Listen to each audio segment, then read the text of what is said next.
thumb of his right hand. He could tie a shoelace as quickly as you or me, and for cutting up the food on his plate, he sharpened the bottom edge of a fork so that it served as both knife and fork all in one.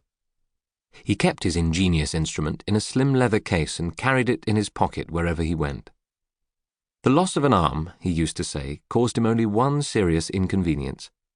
He found it impossible to cut the top off a boiled egg.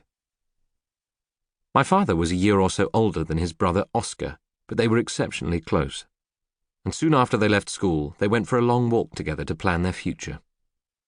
They decided that a small town like Sarpsborg in a small country like Norway was no place in which to make a fortune.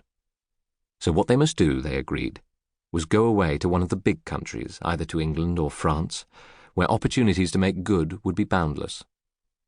Their own father, an amiable giant nearly 7 foot tall, lacked the drive and ambition of his sons, and he refused to support this tomfool idea.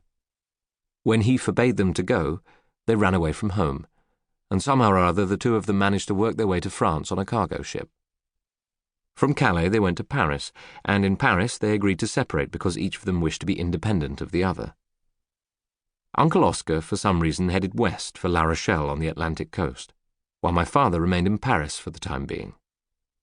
The story of how these two brothers each started a totally separate business in different countries, and how each of them made a fortune is interesting, but there is no time to tell it here except in the briefest manner. Take my Uncle Oscar first. La Rochelle was then, and still is, a fishing port. By the time he was 40, he had become the wealthiest man in town. He owned a fleet of trawlers called Pêcheurs d'Atlantique, and a large canning factory to can the sardines his trawlers brought in. He acquired a wife from a good family and a magnificent townhouse, as well as a large chateau in the country. He became a collector of Louis XV furniture, good pictures and rare books, and all these beautiful things together with 2 properties are still in the family.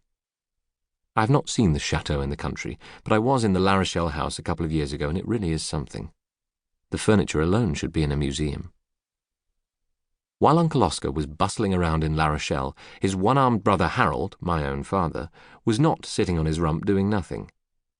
He had met in Paris another young Norwegian called Arnesen, and the two of them now decided to form a partnership and become shipbrokers. A shipbroker is a person who supplies a ship with everything it needs when it comes into port: fuel and food, ropes and paint, soap and towels, hammers and nails, and thousands of other tiddly little items. A shipbroker is a kind of enormous shopkeeper for ships, and by far the most important item he supplies to them is the fuel on which the ship's engines run. In those days, fuel meant only one thing. It meant coal. There were no oil-burning motor ships on the high seas at that time. All ships were steamships, and these old steamers would take on hundreds and often thousands of tons of coal in one go. To the shipbrokers, coal was black gold. My father and his newfound friend, Mr. Arnesen, understood all this very well. It made sense, they told each other, to set up their shipbroking business in one of the great coaling ports of Europe. Which was it to be? The answer was simple. The greatest coaling port in the world at that time was Cardiff, in South Wales. So off to Cardiff they went, these 2 ambitious young men, carrying with them little or no luggage. But my father had something more delightful than luggage. He had a wife, a young French girl called Marie, whom he had recently married in Paris. In Cardiff, the shipbroking firm of Arnesen and Dahls was set up, and a single room in Bute Street was rented as an office. From then on, we have what sounds like one of those exaggerated fairy stories of success, but in reality it was the result of tremendous hard and brainy work by these 2 friends. Very soon, Arnesen and Dahls had more business than the partners could handle alone. Larger office space was acquired and more staff were engaged. The real money then began rolling in. Within a few years, my father was able to buy a fine house in the village of Llandaff, just outside Cardiff, and there his wife Marie bore him 2 children, a girl and a boy. But tragically she died after giving birth to the second child. When the shock and sorrow of her death had begun to subside a little, my father suddenly realized that his 2 small children ought at the very least to have a stepmother to care for them.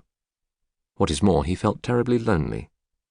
It was quite obvious that he must try to find himself another wife, but this was easier said than done for a Norwegian living in South Wales who didn't know very many people. So he